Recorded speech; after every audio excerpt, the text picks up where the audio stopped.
Hello বন্ধুরা, সবাই কেমন আছো? সবাই ভালো আছো? সবাইকে শুভ সকাল। সবাইকে সবাই তোমাদের কাছে একটা ছোট্ট গল্প বই নিয়ে চলে এসেছি। তোমরা দেখতে থাকুন। এটা হচ্ছে আমাদের মনসা মাতার মন্দির। দেখেছো বন্ধু? এই দেখুন বন্ধুরা, এটা হচ্ছে আমাদের কালী মাতা মন্দির। সবাই দেখুন, এখানে আমাদের পুজো হয়। ঠিক আছে, সবাই দেখতে থাকুন। হ্যালো বন্ধুরা, এটা রাজদেবপুর প্রাকৃতিক গ্রাম পরিবেশ।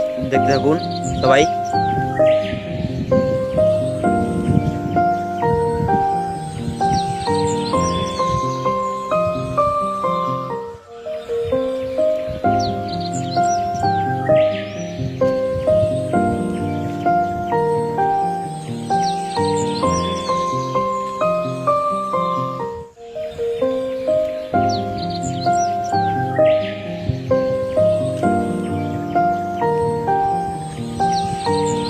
এখন আমরা যাচ্ছি শ্রীরামপুরের দিকে রাস্তা।